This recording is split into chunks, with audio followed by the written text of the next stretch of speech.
Hello, everyone, and welcome to The Way is in Training. This is a podcast exploring how warriors should train and fight, as well as how they should live. We will talk about technique, but we'll also dive deep into fitness, mindset, and strategy. We will explore leadership and philosophy as well. So whether you are a young soldier, a veteran police officer, a responsible armed citizen, or simply someone looking for an authentic life, let's examine how the lessons of combat and preparation for it can help us fulfill our potential. Let's explore the way together and learn how the discipline of training can show us our true selves amidst the chaos of life.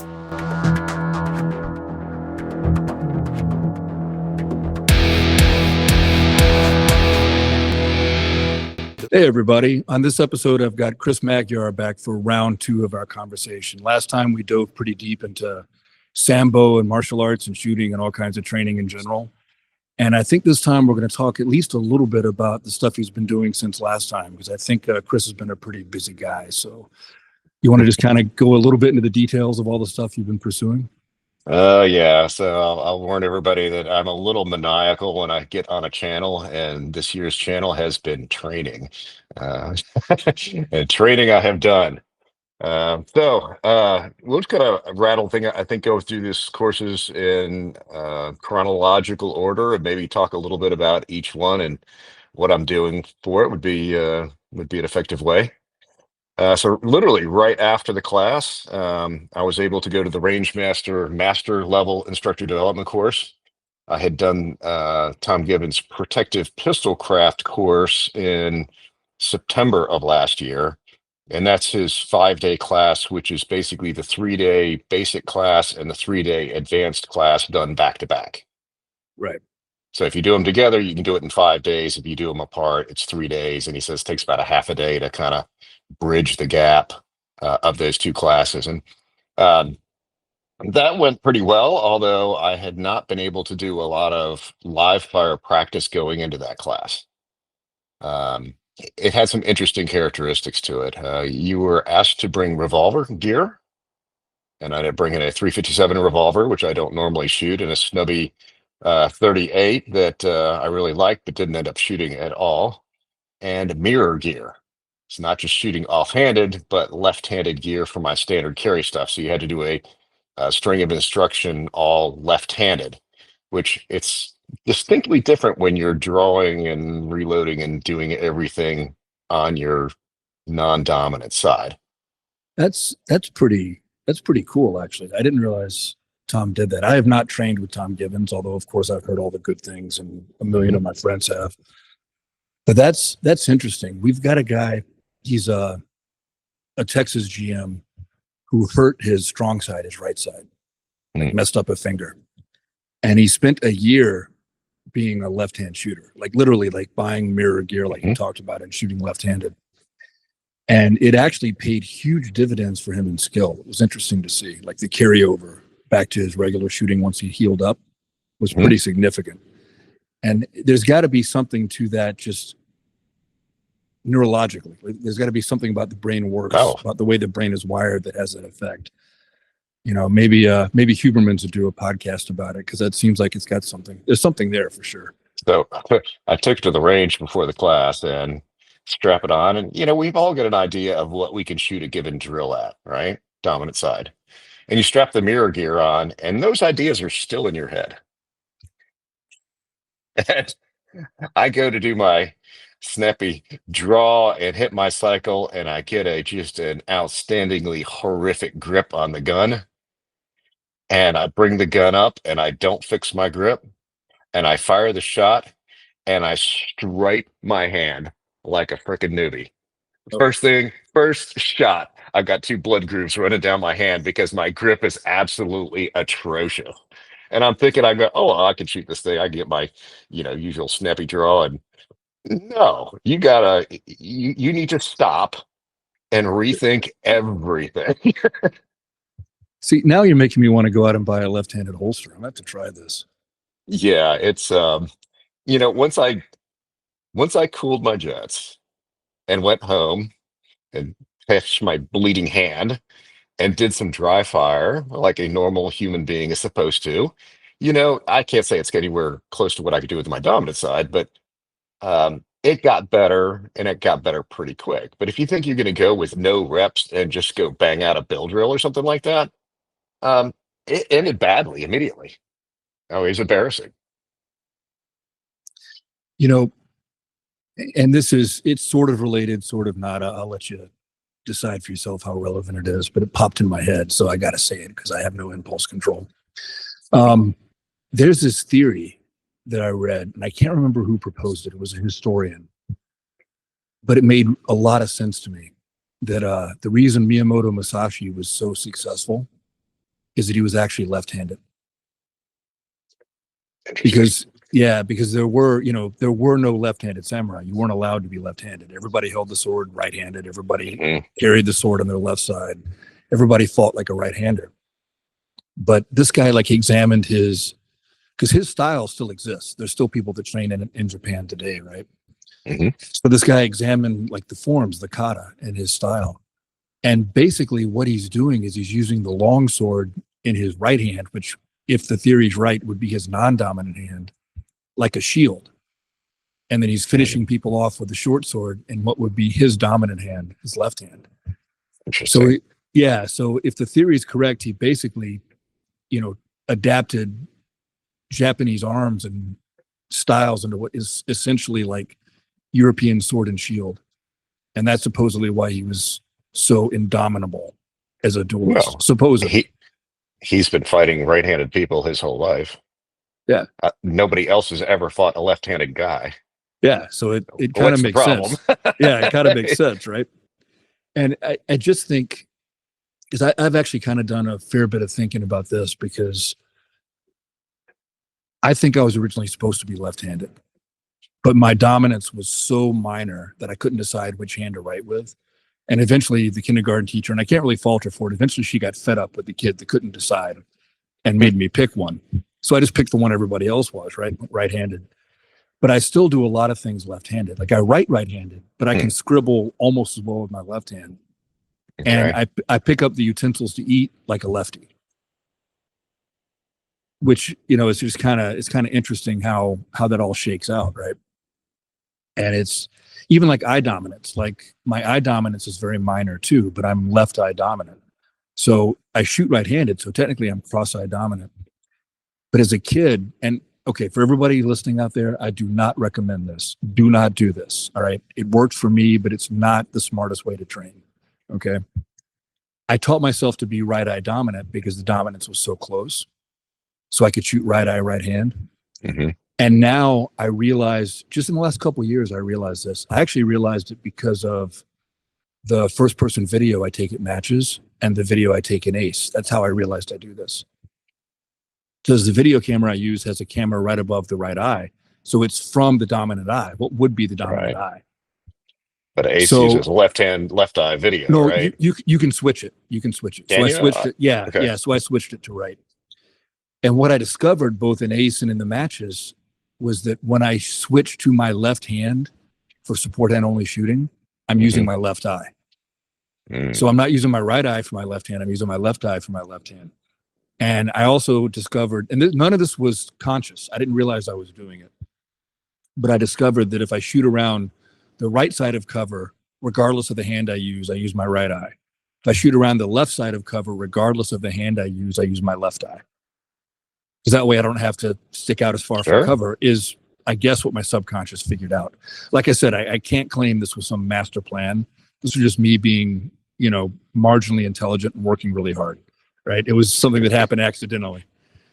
And there's accidentally, there's also deliberately, like, my jiu-jitsu, I do a lot of cross collar grips. I get that opposite lapel, and I do it with my non-dominant hand, or I'm big on overhooking with my non-dominant hand.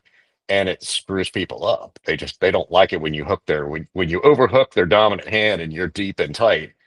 Their whole game kind of starts going there. And I'll threaten a mirror lock, Americana type mirror lock on one side, and if they limp arm, I'll arm drag them, or I'll bundle them using the combatives type stuff. And it's kind of interesting when you start playing with people's dominance as part of your game is kind of entertaining as well.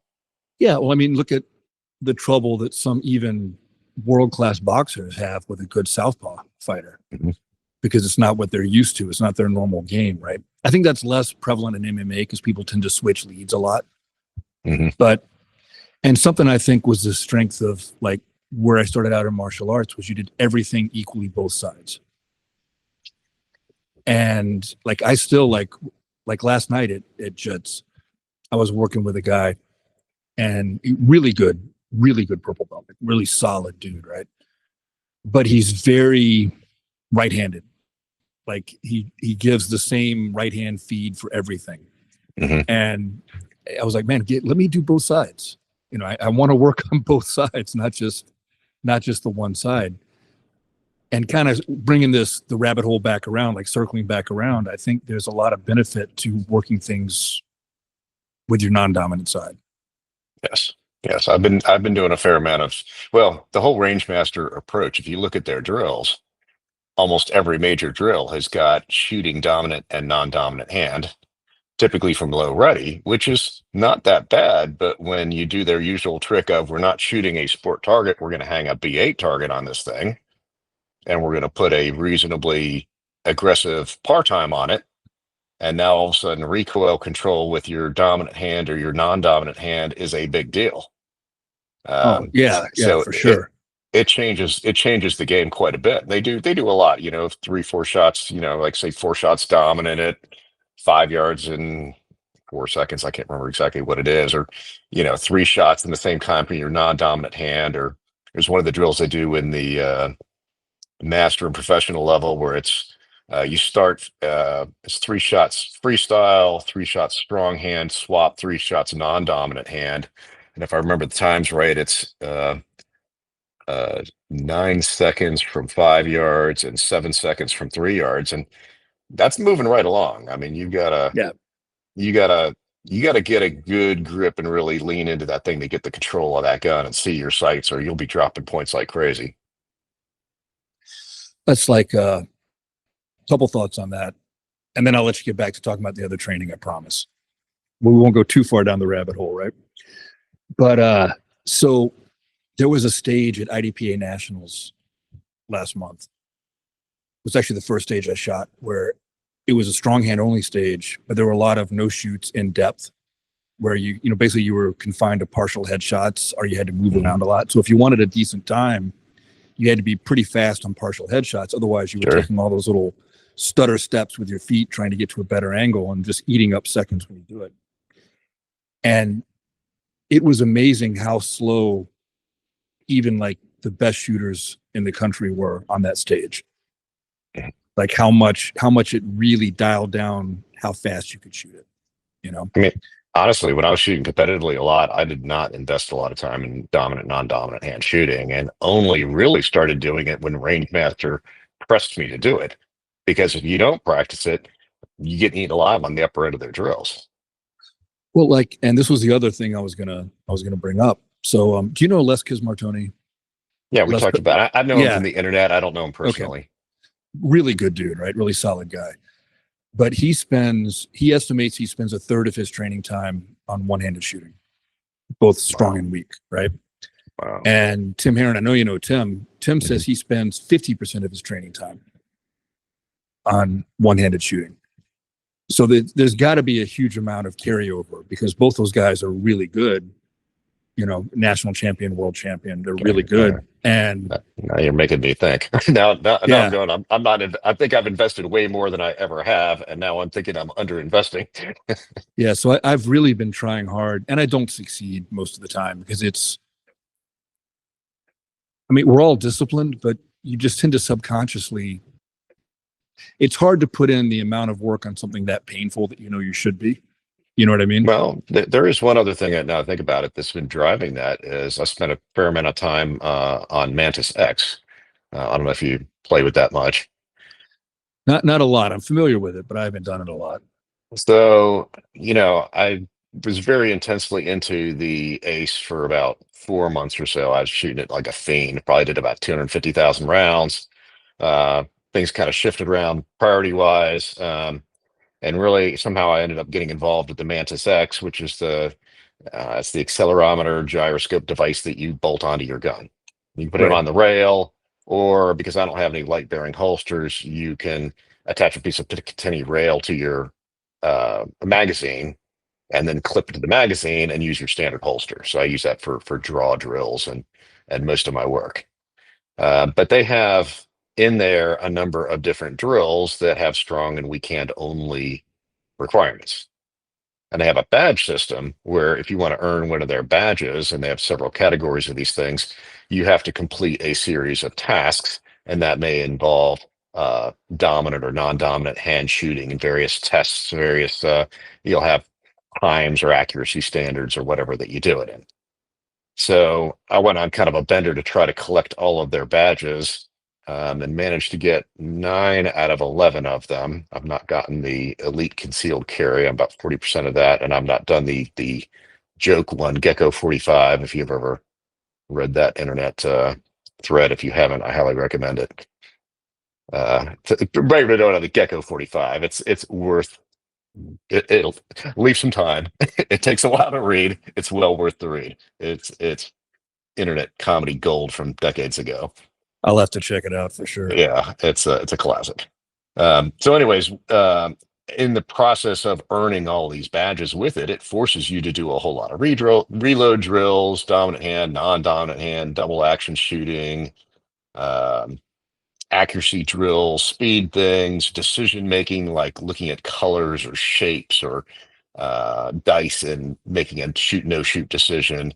So if you buy it and just use it, it's hard to extract all the value out of it. But if you actually pursue their badge system for marksmanship, it's got 3 badges. Combat has got 3 badges. Concealed carry has 3, and there's a double action only, and then the Gecko 45 kind of joke one. You've actually got to develop a meaningful level of skill to even think about getting all of those badges. And I'm thinking I'm halfway good, but I've yet to complete the top level of the concealed carry. I think it's possible, but it is quite difficult. And a good example of this would be they do hostage rescue drills where you have to draw from a holster and get a shot scoring a certain level in a certain period of time. Well, to get high scoring shots, you need to be extremely stable and have good follow through. And when you're whipping a gun out of a holster and you're thinking, this is what I could get an A zone hit at 7 yards with, and then you see what that scores, it scores extremely poorly. So if you want to combine a draw with a very stable shot, it's challenging to do in a short period of time. And they start shortening that time up as you go up the ranks. It gets shorter and shorter. And at the upper level, it is extremely difficult. So for example, at the top level, the advanced hostage rescue, you need 85 out of 100 in 1.7 seconds. Well, 1.7 doesn't sound like a snappy draw. And I can do sub-second draws on that thing using their holster draw analysis, which is a cool tool by itself.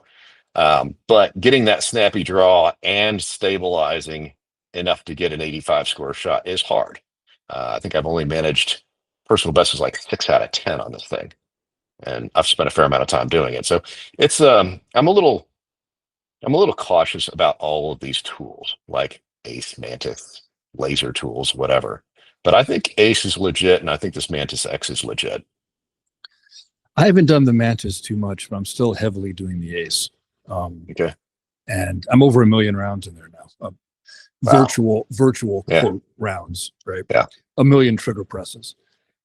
And I think it's like anything else. I think if you approach it as training and not as a game, yes, it's valuable. I think if you treat it like a pure game, you can damage yourself. You can damage your yes.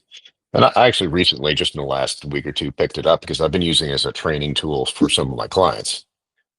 And it's very interesting when you teach people the fundamentals and you get them to do some dry fire, and then you put them on Mantis and do some simple accuracy drills. Like, hey, how stable can you hold the gun when you're pulling the trigger? Or you put them in Ace, and it's astonishingly how difficult it is for them to do even basic stuff. Yeah. And when you take them to the range, as I tell them, you're never going to do better at the range than you did on Ace. No. Right. So that gives people, especially people that are new and uncertain and not familiar with firearms, it kind of gives them that level of familiarity. And I'll run them through, a lot of the skills things in a nice progression. And we'll move into something like a bill drill, a Mozambique or Blake, just some very simple stuff. And just get them some experiences. Can you hold the gun still? Can you press the trigger straight? Can you hit at different distances? Can you transition between targets? And I found it to be a pretty useful tool in training people in my living room in an air-conditioned place with a couch to sit on. And, as opposed to dragging people out to the range, where I had a guy fall out on me the other day after about an hour.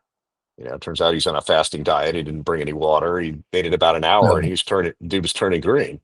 Right. I'm like, okay. So I did like a little, it's not truly a scientific study because there was no control population, and the experiment population was one. It was me, right? So you can't really claim it was science. But I ran a bunch of things in ACE over the course of a couple of months where I would run like a classifier in ACE or a drill in ACE and then immediately go to the range and run it in live fire. Okay. I like it. The difference in hit factors was nominal. Like it literally was right there with the live fire, which is different than regular dry fire. Regular dry fire, you always feel like you do a little better than you do in live fire. But I wonder how much of that is us not being honest with the feedback. You know what I mean? Yeah, I've started not being honest with the sights. Well, in my restart, I've started to do more appendix draws for ACE, and I still do the low ready stuff. But yeah, I'm gonna have to take that for a spin. For sure. Yeah, I did Max Michel and Mike Seeklander's transition hell drill that way. And I did several of the classifiers that way. The stand and shoot ones, right? Just sure. I do the movement stuff in ACE, and I do real movement. I don't do the teleportation, like I actually move like it's in the game. But I wanted the most quantifiable one-to-one correlation. You know what I mean? And I'm telling you, it was not like you would have expected. I expected the ACE hit factors to be higher by at least some small margin consistently, and they weren't. It was exactly the same. You got me hooked now. And obviously that's doing things from the holster. It's it's doing it as if you would do it in real life, but in the virtual simulation. Sure. And like anything with a reload, I would walk through the entire reload. So when I do stuff in the holster in ACE, I have a dummy mag in a pouch. And then when I do the reload, I go all the way to the mag with my hand like I'm grabbing it, and then come all the way back up like I'm inserting it. So I'm getting the full movement. I'm not cheating the reload. I'm muting a little bit. The dog is carrying on. I got the tree guys are out there cutting, and I'm hearing things thumping outside, which probably sounds like they're dropping stuff. I haven't heard anything on my end, and I haven't seen a limb come through the ceiling behind. Okay, I've got my AirPods in, so it must be muting him. So I'll just assume the pods are doing their job. So let's get back to the training. Yeah. Let's get back to Range Master. What other observations? Yeah, a couple of other things. The other one was the revolver work. I got this Model 60 revolver for the class and measured it, 14-pound trigger pull. Promptly got some springs and whatever, resprung the thing down to about 8 pounds, and it would not shoot the PMC ammo that I was shooting. Meanwhile, my little Lipsy collaboration snubby with an 8-pound pull is snapping them just fine. So like literally the day before the class, the ammo shows up. I'm running the stuff. I'm having to resprung the gun back to 14 pounds. And you know what? I had no problems with that 14-pound double action trigger. It was a non-issue. It's like I was thinking it would be problematic, and I just rolled right through it, and no complaints. I kind of think, and I'm not a huge revolver guy, right? Like I've used a revolver as a cop. Me neither. I've used it working like, low vis stuff where I needed a gun in my pocket. I've used it as a backup either on my ankle or tucked inside my waistband under my duty belt, right? But like I've never been the guy that would wear a revolver as his EDC. I've never been the guy that like would carry revolvers as primary.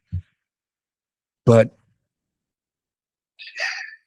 I've got to admit, I'm kind of getting sold on it as if nothing else, a specialty use weapon and as a training tool, right? Training tool for sure. I mean, I've got a number of revolvers in there, but they're all 44 Magnums. Yeah. And I do have a Smith & Wesson Performance Center 929 snubby and a holster that you can actually carry the damn thing.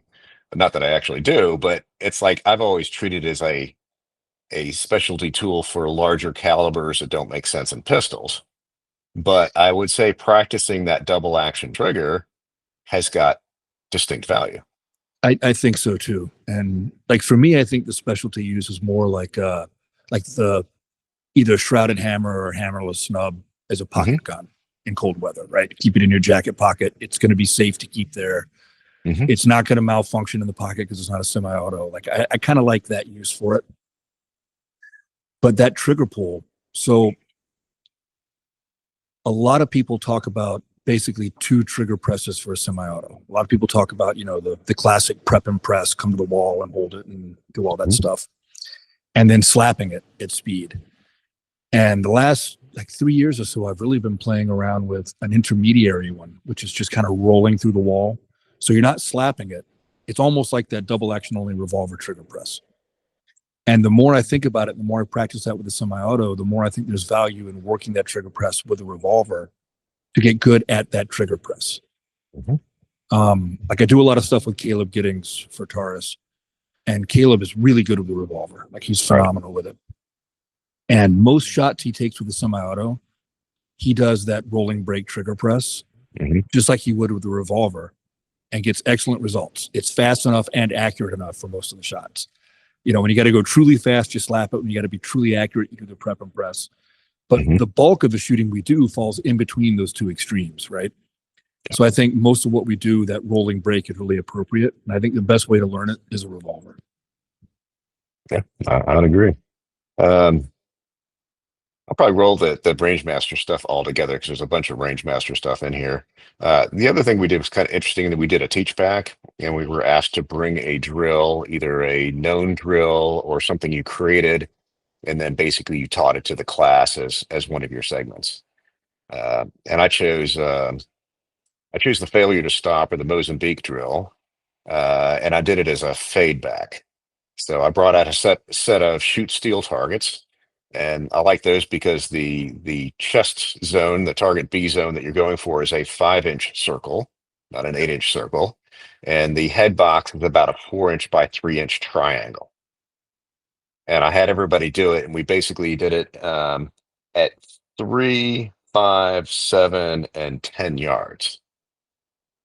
And it's kind of interesting. I'll do this thing and I'll back it up to 15, sometimes to 20, although it starts falling apart, honestly, at 20. And I did it all with a par time. So 4-second par time. I just picked it's relatively generous at 3 seconds, a little tighter at 10. But it was interesting to watch the entire line was able to basically run the failure to stop at 3, 5, 7, and 10 yards with almost no misses in a 4-second par time. So it was kind of interesting to watch people just perform on a drill. How long does that take to honestly do that shot? And I asked them to emphasize accuracy over speed, although I wanted them to complete the par time. I think a fair number of them probably could have done it in 3 seconds. That was kind of the key thing for the Rangemaster thing. My other comment is, honestly, the quality of people that show up at the upper level Rangemaster classes is good. I think I'm a halfway decent shooter, and I was, honest to God, just another guy that day. And without seriously practicing, I wasn't even in the top 3. I was in the top half. So the top 3 guys were on fire. They were crushing it. And then I went to that. I'll skip all the way forward. I just completed in August the professional pistol craft course. That's the 4th 3-day class that Tom teaches. Managed to get my certificate for that and earn the Rangemaster Pistol Master Award, which you have to shoot 2 fairly challenging drills back to back with a 95 or higher score on those. And that's typical Rangemaster stuff where you're shooting a whole bunch of different strings on a par time with some fairly tight accuracy standards. The second one is interesting because he uses a target where you can't see the scoring lines as you move back. Past about, he uses a 7-inch circle, not an 8-inch circle for the chest. And past 10 or 15 yards, you can't see the scoring line at all. So when you start close, if you haven't thrown a good pattern of holes to reference on, you're just having to shoot at anatomically the right place, and hopefully you're dropping the shots in. So anyways, I managed to get the Pistol Master on that and complete the complete Range Master instructor development course sequences in a calendar year, which Nice. is pretty cool. Oh, Only because cool. I did the first one as a 5-day and, managed to hit timing of the next 2 3-day classes. So I'm quite pleased with that, and would highly recommend that to anybody who's thinking about it. Some other just quick notes on the master. The master class, you do a lot of look into instructional development and how it's worked over time.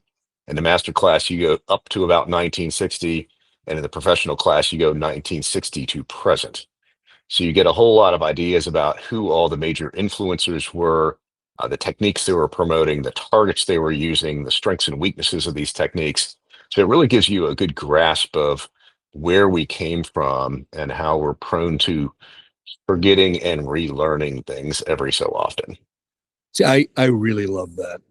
And I didn't realize that Tom did that, but I really love that because I think that's something we neglect in the firearms training community. I had a class the other day and half the class didn't know who Jeff Cooper was. And these were good shooters, I mean, they knew the rules of firearms safety. They knew what the El Presidente was. They just didn't know who Jeff Cooper was. Nobody ever taught them. Tom actually gave out a stack of books in class, and one of them is the one where Cooper does his section on pistol, and it's required reading in the class. You read it at nights and come back and discuss it during the day. But I think he said this may be the last course where he gives out that particular book because he's bought every single one of them in the country that can be bought. And I'd say that one more thing on that before we move on from the Range Master instructor stuff. We had 27 students in that class, a line of 9 people. You're either shooting or coaching or reloading. Yeah. And that thing ran like a machine. Like he will wear you out in that model. And I've got some videos I had posted online on this thing where I'm walking down the list of 9 targets. And imagine you got 27 people shooting, 3 people per line, shooting fairly tough drills. And you walk that entire thing, and there's no more than a small number of shots outside the scoring rings on every target, all the way down, all day long, 3 days in a row. Like the bad shooters in there were pretty damn good. The good shooters were phenomenal. And but overall, it's getting 27 people at that skill level, just consistently delivering drill after drill after drill after drill. It was impressive. I'm going to put a pin in my next one because I don't want to keep taking you off the topic, but I want to circle back around to the balance of accuracy and speed because I got some thoughts on that. I've been doing a lot of thinking about that lately, and my viewpoint on it is maybe a little different than it used to be. Okay, well, peg that one and we'll circle back. I'll try to get this maybe because we're not even going to get through this at this rate. Okay, so right after that, I ended up going to TACCon. No specific feedback on that. I just do it every year. I'm scheduled to go next year. I think that was my 4th one, going into my 5th, if I remember right.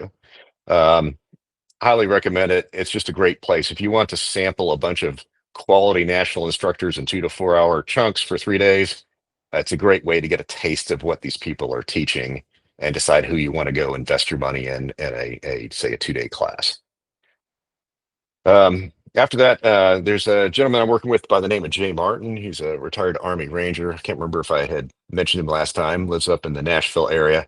We have been doing a lot of collaborative work together. So we did our second combatives camping weekend in Waterloo, Alabama. And basically, it's a bunch of guys that get together and set up tents next to a range. And we spend 2.5 days fighting and shooting and eating and drinking and talking crap and We had a gentleman there slaughtered a hog for us as a demonstration, roasted the thing over the fire. I mean, This it was sounds like good a time. horrible. Sounds like a horrible time. I can't imagine It was anybody. terrible. Just awful. Yeah, just awful. No fun at all. So I was pleased that Jay had me in there as his primary firearms instructor this year, which is funny because the prior year he was teaching and we're all shooting and they're watching me shoot. And I was laughing about lunchtime. He breaks and he goes, by the way, you're picking up and teaching the second half of the class and you'll be setting up and running the stress shoot. So I guess Nice. my shooting was standing out well enough from the crowd that it was hard for him to ignore. But anyways, that's a good group there, and we'll do. I'll teach just I don't know, about a 4-hour session on all fundamentals and running through some drills and whatnot, and I'll set up a little stage and we'll all shoot the stage, and then did a bunch of stuff at the end of it, and I think we ended it with the 5x5x5 drill, the 5 shots, 5 seconds, 5 yards on a playing card, and it was interesting as people were getting a real wake up call on what it takes to deliver on a drill. I think we had one guy was able to do it. And he had literally was some kind of machinist, had hand built a Glock from the scratch up with compensators and reciprocating mass and all kind of crazy stuff. And not only had built this thing from scratch, you could actually shoot the thing pretty good too. So I was impressed. Well, that attention to detail mindset probably carries over. Yeah, I'm sure. So what else do we get into? May, ShivWorks, ECQC. Yeah. It's Went good up stuff. to Ohio. It'll be my second ECQC. I've done 2 EWOs. And I'll keep doing them.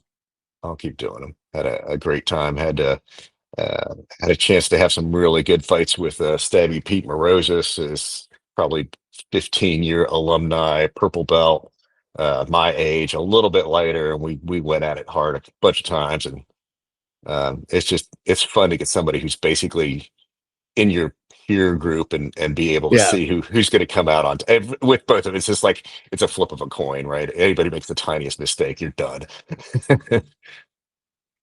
Yeah, I love Craig's stuff. Craig is just he's definitely one of a kind, without a doubt. I think I enjoy his posts on sartorial excellence and making fine cocktails as much as I enjoy his posts on shooting and fighting. Absolutely. And Brian is just going to be a phenom on this stuff too. So Brian Frias he's better and better. We had Sam Ferguson up there as a assistant instructor, and Sam is he's just so much fun. He's like the perfect offset for Craig, because he'll do stuff or Craig will be doing his thing and Sam will just fall into it every time. He's just such he's a big guy. He's very skilled. You would not want to tangle with this dude, but he's also just kind of a sweet, goofy guy. And Craig just it's just hysterical watching him manipulate using his verbal friction or whatever he is and getting Sam to fall into it, which is pretty funny. So what else? On the way back from my Rangemaster Master course, I was trying to figure out who I needed to train with. And I got a bead on Dan Brady. I'd called him up and asked him, and he suggested I'd run down a guy named Brian Hill from the Complete Combatant. I know Brian. Yeah, that was a thing. Brian, I listened to every single podcast for Brian's I could find on the way drive back from Florida. Signed up as soon as I got home, and just in a couple of weeks I was in this deliberate coaching class, and I had, it's not often that you have breakthroughs, but I felt like I had a breakthrough on my draw in the class and was able to put it to use almost immediately. And I just love the way his analytics, how he's analyzing and seeing things that are so subtle and so difficult for mere mortals to see is phenomenal. And that's one of the things, right? Like everybody has this mental disconnect where they want to do the advanced thing. And then the people that understand it a little more talk about how the advanced thing is really just the basics done really well. Mm-hmm. But then I think there's more to it than that. And Brian's got it, and a few other people have got this dialed in, right? It's the nuances and subtleties in the basic things that make them the advanced things. It's not, like to use a martial arts analogy, it's not going from, a Muay Thai round kick to some 360-degree cheat flying trickster thing. It's all the nuances about the supporting foot and turning the hip over and all the little subtleties in the Thai kick that make you advanced, not the flashy stuff, if that makes sense. Absolutely. Actually, one of the things, thinking about that, I put a video out there. It's been very popular. I've got it on my website, showed it all around. But I do the 5x5 card drill. But lately, I've been trying to see if I can't get 10 shots on that card in 5 seconds. And so far, the best I've been able to do is 10 shots in 5.22 seconds. I haven't quite cleared 10 in 5, but I'm close. That's still pretty stout. That's pretty stout. And the reason I bring it up is it's just fundamentals.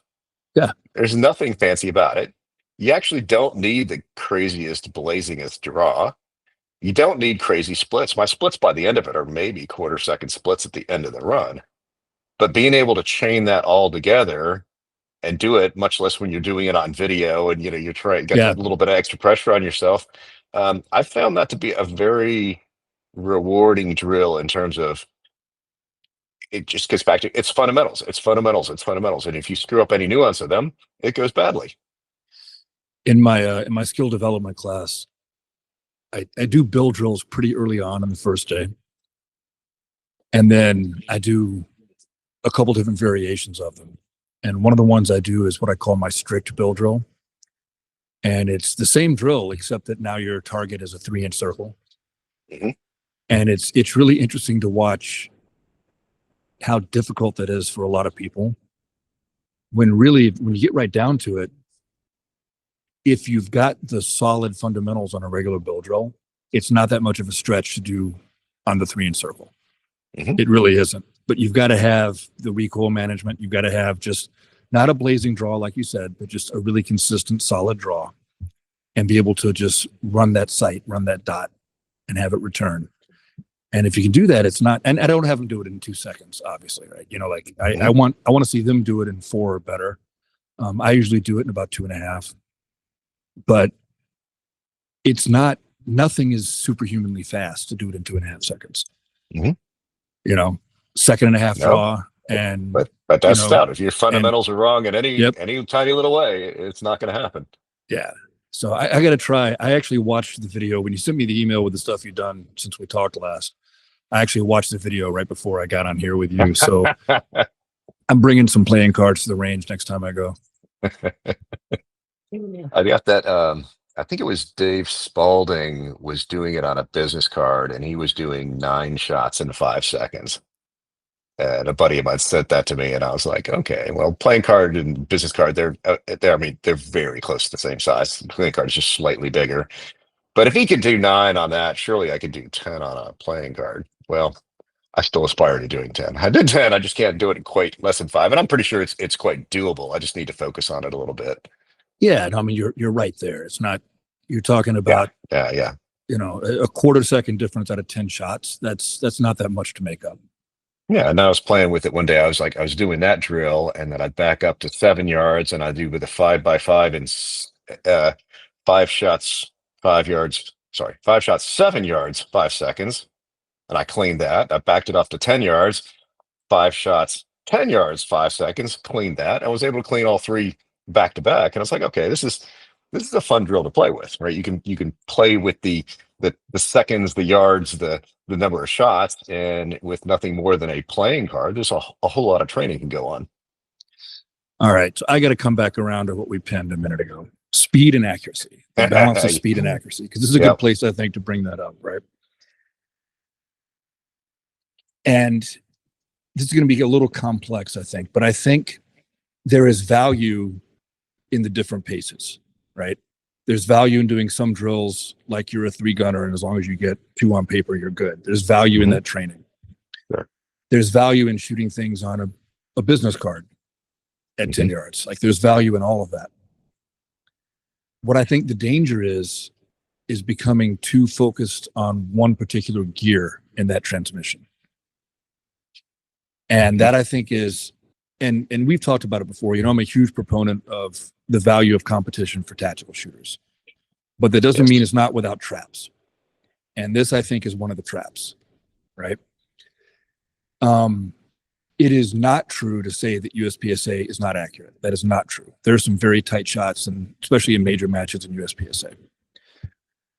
However, I do think there is a detriment to always being in the pace you tend to run things at in a local match in USPSA.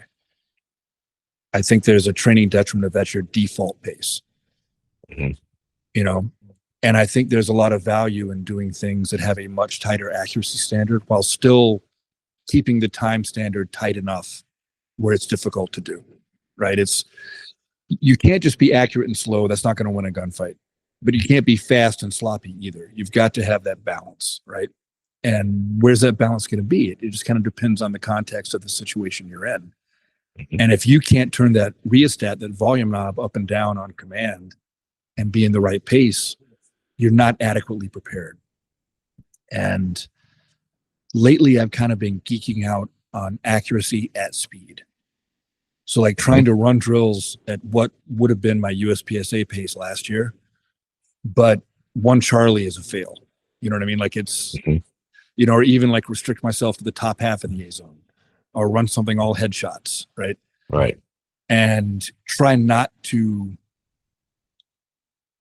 and because I hate this phrase, so I'm going to say it. So it's just going to make my blood boil just saying it because I've always hated it. The trick is not to slow down and get your hits. Oh, that just felt so wrong even saying.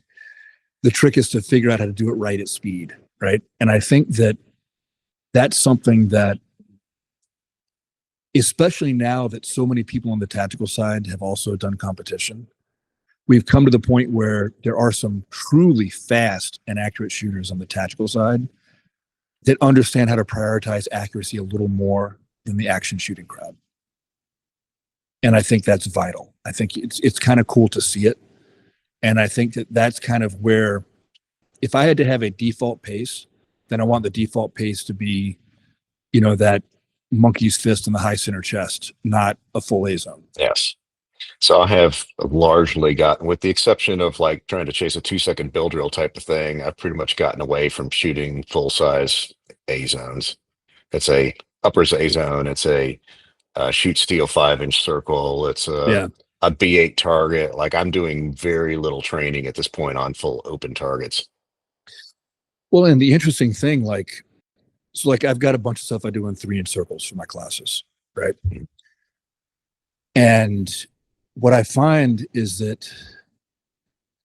that's like, say that strict bill drill, take that 6 shots on a 3-inch circle. It doesn't make my regular bill drill any faster. But what it does is at the same speed, my regular bill drill becomes far more accurate. So I'm throwing the 2-second or better bill drill, but everything's, maybe not in the 3-inch circle, but it's definitely in the top half of the A zone, if not tighter than that, usually a pretty tight group in the top half of the A zone. And I think that's where I want to pursue improvement, at least for now. I don't want to get slower, but I want to get more accurate at the speed I'm at. Absolutely. I mean, everybody I'm teaching right now is, I'm basically under the philosophy that if you can't put a whole bunch of rounds in a 5-inch circle, high center chest in a hurry, you don't have the skills you need. Yeah. Right? There's no point in giving somebody the idea that you can punch a bunch of random holes in different parts of their body and you're going to get a meaningful effect. And there's enough videos out there of people taking serious shots and keeping right on going that, the idea that one shot center mass or whatever is going to solve your problem, I think has been pretty much debunked. Well, here's a whole nother rabbit hole. I'm not going to go too far down it, I promise, my friend. I'm just going to take a little bit into the entrance and then we're going to stop right there. But a shot that will stop the fight does not always stop the fight immediately. Yes. And depending on the other person's will, they can take, I don't do a lot of personal war stories, but I'm just going to mention this because it's relevant. I shot a guy 6 times once, and every one of those with a 9mm pistol as a cop. And every one of those was a fatal hit. But I was still shooting because he wasn't done yet. And that whole myth of you get the one good shot in the high center chest and now you can just stop is a myth. Agreed. Because they're not going to stop right away. It takes time. But if you keep thumping them, Yep. give them something to think about, and they're generally not going to be doing whatever they were doing that made you shoot them in the first place very well. Well, and going back to give going them a back to second the to pause samurai each thing. time. Yep. Well, going back to the samurai thing, right? So, Aiuchi is what they call it in Japanese martial arts, mutual kill, right? Yes. And I read a statistic because the Japanese are such compulsive record keepers, right? That, like, at least in the 1500s, when they were keeping like good records of duels, like during Tokugawa, supposedly 60% of all the duels ended in both people either permanently maimed or dead. Yeah. That shows you how dangerous it is to think you've won the fight, right? Because, yeah, you won the fight. That doesn't mean you're not going to also lose. You know, the other guy still has a chance to take you with him. And I think that's something people need to understand and factor into their training, I guess. Yes. Not only do you need to win, you need to get enough ahead of the game when Yes. you're probably starting behind the curve Yep. to make sure that you don't get dead or maimed for life, even though you quote won. Yeah, you need to win decisively and win proactively. Put yourself in a place where he can't keep getting at you while the shot you took that stops the fight actually finishes stopping it. Exactly. Yeah, honestly, I need to get more people advanced enough to do it, but getting into the shoot and move and shoot, not so much moving while shooting. Well, that too is I think part of it. But honestly, most of the people I'm teaching are struggling enough on the basic stuff that I don't, while they want to do these things, they're not ready to do these things. Yeah. And there's definitely a process behind it too, for sure. But so, that's a good segue. Let's do that now. Let's talk about your business. Tell me about the Firearms Concierge. Oh, sure. Well, since the last time we talked, I actually have a quality web page set up, myfirearmsconcierge.com. It's not thefirearmsconcierge.com because that domain's too expensive for my money losing business. And I may rebrand at some point anyways, but I did manage to master Squarespace for the most part and get just a ton of material out there. There's all kinds of stuff on my background. There's videos, there's blog posts, there's training facilities on that. I've got some discussions on Mantis X and Ace Virtual Shooting. Just tried to really create a bunch of decent content for people to look at and kind of get a beat on who I am and what I'm doing. I've got a little Facebook page. I'm getting social media, steady stream of what I'm doing in my classes and whatnot published out to that. And it's not just firearms. I'm trying to cover the whole combatives, firearms, medical, knife defense, the whole spectrum of things, even though it's the Firearms Concierge. And mostly what I'm teaching is defensive pistol. I try not to stay limited to that. I did get approved as a trainer at my local range, Brock's Gap Training Center, which has got an astonishing 24 action pistol bays, about 45 minutes from here, with steel challenge stages set up at all times, and a lot of really nice bays and other longer range bays as well. Yeah, I've heard of Brock's Gap. I haven't shot there, but I've heard good things. Yeah, we had to close our 90-acre facility down that got enclosed by Suburbia and bought a 900-acre plot of property.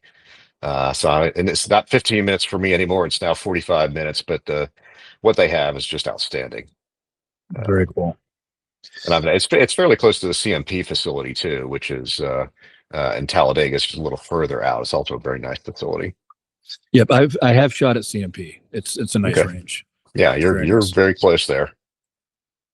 Oh, what else? And the other thing I had mentioned a little bit is I have this lake house, which I'm setting up as a short-term rental. I was getting into, I think I was in construction when we last talked.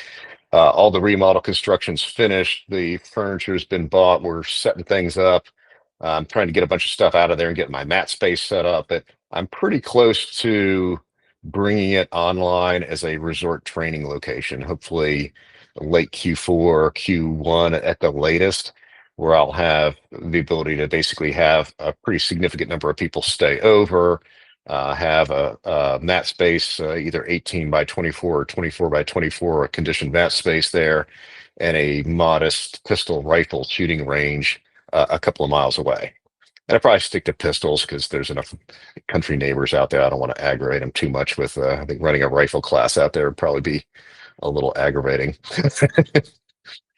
Well, when you get it up and running, let me know. I'd love to come out and do a class out there. Well, and what I want to do is start testing it, just to bring some people out and kind of take it for a spin, both as, get my short-term rental chops set up so I'm good at doing this, but, it just makes it a whole lot easier to bring people in and, have them stay over. There's a primary house. Let me think about this. It's 5-bedroom, 3-bath primary house. The guest house is a bedroom, bath and a half upstairs, and the basement's a 24 by 36 with a full bath down there.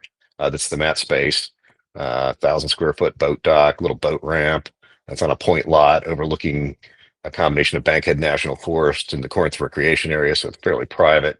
Sitting on a 20,000 acre lake adjacent to close to 200,000 acres of Bankhead National Forest. Nice. So it's a sweet little location, but honestly, I just, I'm in town, I'm training, I'm doing jujitsu. I'm not up there. I needed to do something with it. So I figure I'll turn it into a short-term rental, and for fun, it'll be my resort training destination. And the nice part is, you need to charge some money to make these things work, but I don't have to do it to make a living, right? The short-term rental can make the money. The others just to really feed my training habit and bring cool people in to train with. Well, speaking of training habit, tell me about the combative study group you got going on. That sounds kind of interesting too. So, my coach Chris Magyar from the Heroes Martial Arts Academy in Birmingham. We have two facilities, one in Trussville and one in Cahaba Heights. I normally train at Cahaba Heights. Has given me the opportunity on Thursday nights, which is normally used to be a jiu-jitsu no-gi class, is now a combative study group. And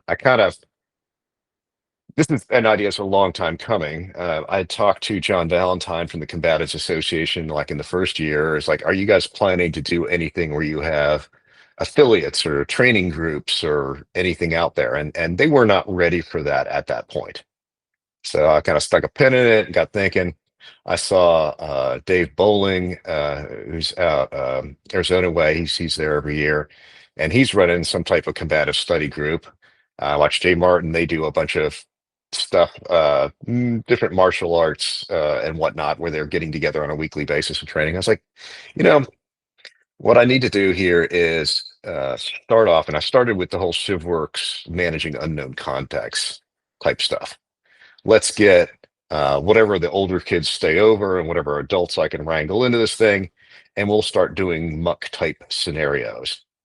And we'll go all the way into the, we might use pepper spray, might do eye jabs, we might get underhooks and do duck unders and takedowns and get controls and fetal facing away and have them watch for people like coming in. We got, the other students will come in on top, and so you got to keep your eyes up and escape at the end of it.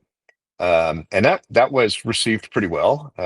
And then I started kind of messing around with some more things in here.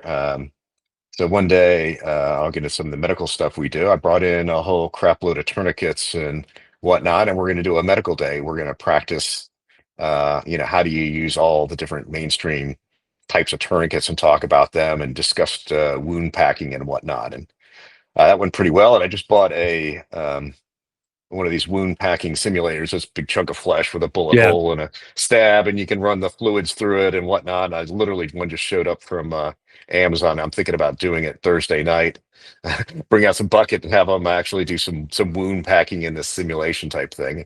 It's funny because you'll have, the older kids to stay over for this thing. The parents will be there. The parents are like all over this stuff like this. You start doing the medical thing, and all of a sudden everybody gets interested. Well, it's such a vital skill. And that's something that's been like really kind of refreshing to see in the training community in the last 10 years, is the increase in the importance given to medical training. I saw it on SWAT, I saw it in SF.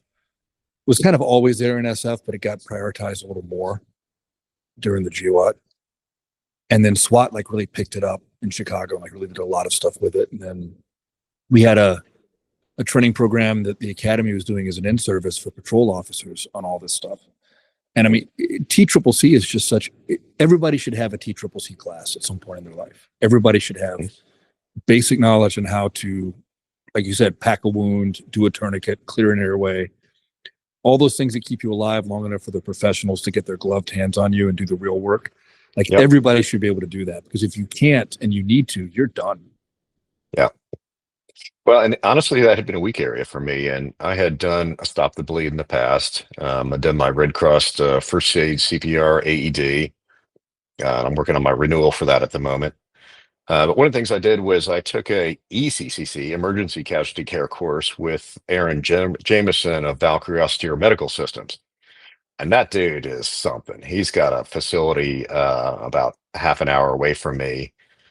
I mean, you could drop a whole special forces squad in there, bunk them up, equip them, get them ready to go fight their way and take somebody wounded off a hill and under fire and drag it back. He's got so much gear and skills. I just blew my mind.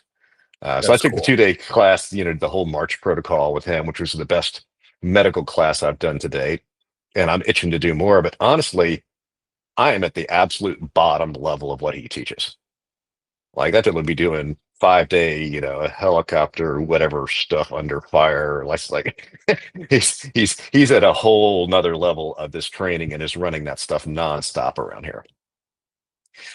So if I can just sort of take advantages of the edge of his stuff for us bottom feeding civilian types, and keep beefing up my knowledge, I'll be pretty pleased with that. And actually, I'd love to get him and host him up there as well and get him to do something up there, because multidisciplinary stuff. I mean, and everybody goes, hey, let's go shoot 1,000 rounds in a class. Okay, let's roll around with some guns and learn some medical while we're at it, right? So we did in Suffolk, we did this one like towards the end of the shoot house time, where you went and you did a hit in the shoot house, but then there were patients. It was live tissue. So there were, quote, patients pre-staged with gunshot wounds, and you had to evac them and keep them alive. And that was, I was not a Delta, right? I wasn't an 18 Delta. I'm not a medic. We all cross-trained, but I mean, I have a minuscule fraction of the knowledge these guys have. These guys are amazing. They can do battlefield surgery, right? And trying to keep that patient alive with the gunshot wound was the best medical training I've ever had. Because it was real, it was legit, and it's a lot messier and sloppier than people think. People aren't really ready for that, I think, if they haven't experienced it. I think that's why, like, Chicago PD and the one they did for in-service, they developed a bunch of moulage stuff where they had, fake wounds and these things you could strap on people's legs with like pump blood and be a fake wound and all that. And that goes a long way, I think, especially if people. It's like that old saw about visualizing something appropriately. Your brain can't distinguish it from the real, right?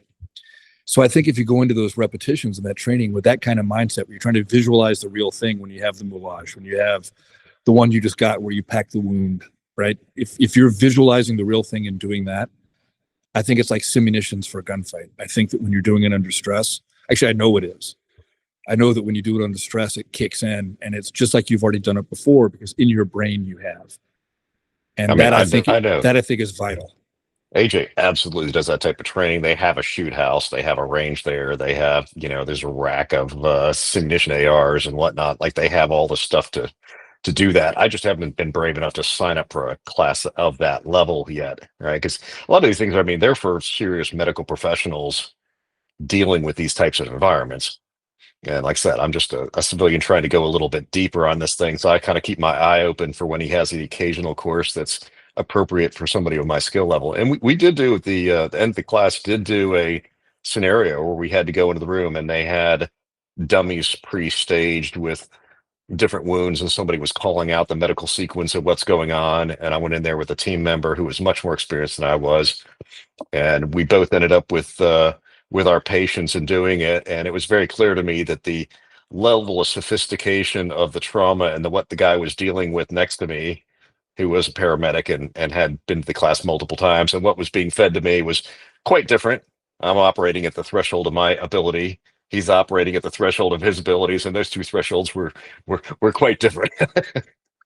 Well, but that's how you get better, though, right? Like going back to our martial arts background, you don't get better working against people that aren't at your skill level. You get better working against people that are above your skill level.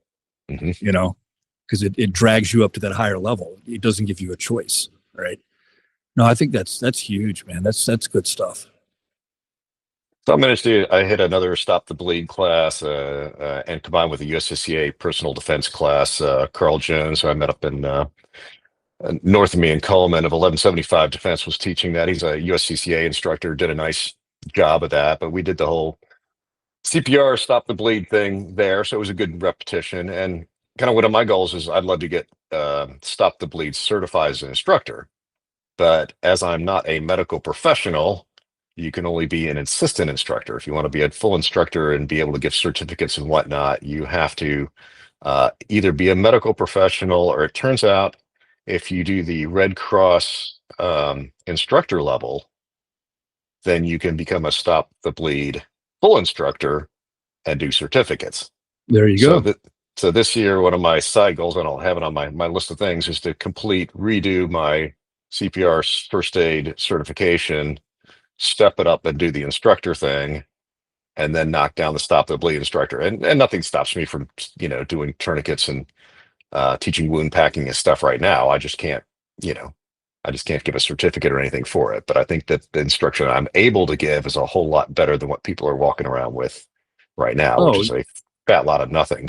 Yeah, no, absolutely. It's a big hole in this, like the defensive civilian training world that needs to be filled. That hole needs to be plugged for sure. Actually, I had a gentleman at the range the other day, and I was showing what the trauma kit stuff was, and we shot for an hour, and he kind of gassed out. We're sitting there. He's like, I want to go back to this whole medical thing, because you just told me all this equipment's there, and I haven't the foggiest idea. I was like, well, if you shoot you, I'll do my best to take care of you. And if you shoot me or I shoot me, then I'll do my best to stay alive and give you instructions to keep me alive. But it was interesting to see how fast I could see the wheels spinning in his head going, yeah, we need to take some classes and spend some time on this, which was nice. No, that's very cool. And it sounds like you're doing a lot of good stuff with the business. Like I said, I kind of checked out your website a little bit today, right before we got on, and there's a lot of good stuff on there. People need to, what is it, myfirearmsconcierge.com? Yes. Yeah. So for all you guys listening, definitely go ahead and check it out. Definitely look into getting some training with Chris. I want to come to that resort, the resort destination training. If you go to the about locations, there's I think the last location on there is coming soon, so you can see pictures of the property, and it's pretty remodel, but it's mostly outside pictures. Yeah, no, when we stop the recording, you and I are going to talk, because I want to come do something there without a doubt. We will make it happen. All right, sounds good. All right. I hope everybody enjoyed the conversation with Chris as much as I did. Definitely go to his website, check it out, seek out some training. We didn't even talk about your martial arts background this time. We talked about it last time, but no, definitely. I'll make one quick comment on that. One of the other things I've gotten outside of the martial arts is spending time with Aaron Giannetti and the knife control concepts. And I got a dose of that with Matt Larson at his seminar here recently, and then I did the 2-day knife control concepts. So, obviously still active in the BJJ side, but I'm trying to take this weapon side thing pretty seriously and integrate it into the whole combatives front, and maintain this multi-dimensional training approach, not just BJJ, not just firearms, not just medical, not just knives, but trying to integrate this thing together. And one last thought, I know we kind of skipped it, is I ended up spending 5 days with the Masad Ayub group, Masayub, and did the Deadly Force instructor class, which was very interesting. If I think most people do not have nearly the understanding of the legal aspects of self-defense that they need to. And that was a wake-up call. It's 2 days of the MAG 20 class where it's just classroom work, and then 3 days of mock trials and teach backs and things like that. But I would highly recommend that anybody who's not had a chance to get exposed to that strongly consider the MAG 20 class, if not the Deadly Force Instructor class, while you still can. Massad's not getting any younger. No, he's a wealth of knowledge on that stuff, and I think the cliche is true. I mean, it's a cliche because it's true. There's really two fights. There's the fight right now and the fight after the fight, and you've got to understand that, especially in the world we live in, with public perception. And I don't want to say it the wrong way, because I would hate for anybody to ever hesitate with something they needed to do to save their life or someone else's life because of that. Yes. But there are things you can do to set yourself up for success in the fight after the fight. And you need to know those, and that needs to be part of your training as well, without a doubt. So, no, I'm excited for you, my friend. You got a lot of good stuff going on. This is going to be, I think 26 is going to be a big year for you. Yeah, I've got a few things on there booked for 26, and at the moment, I don't really have an intention of taking my foot off the gas training-wise. It's just getting to be a matter of picking and choosing where I want to invest my energy. Nope, sounds good. Well, like I said, definitely check out Chris's website, seek out some training. Very well-rounded, good martial artist, good shooter, good tactician, working on the medical stuff. Definitely somebody to seek out and train with, without a doubt. Also, do me a favor, because the algorithm hates me and people like me. So like, click, subscribe, all that good stuff I have to tell you to do as a YouTuber. Check that out. And I will talk to everybody again soon.